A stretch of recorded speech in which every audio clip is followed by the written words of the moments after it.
We gather that the Ukrainian president is going to be meeting the NATO Secretary General and also the leaders of Germany and the United Kingdom in Paris on Thursday. I think everyone knows that security guarantees are going to be the key topic of discussion. I mean, what's the point of those security guarantees? What's your understanding?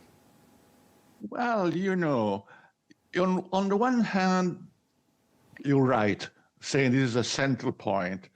On the other hand, in a diplomatic experience, it's very complicated to have guarantees before an agreement.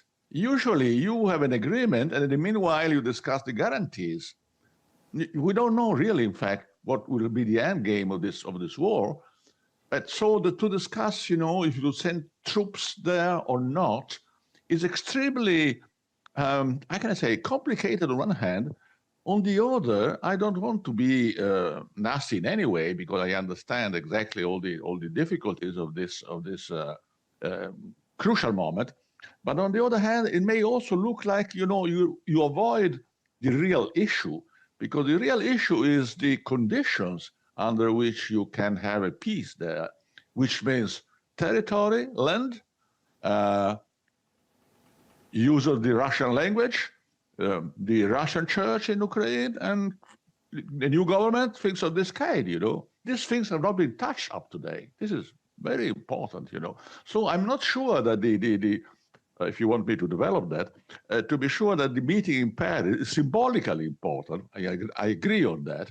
But, the fact that you think about that, in a technical way, to have a European sort of army somewhere in the middle of Ukraine, and even you have to, even logistically, to sustain that over time.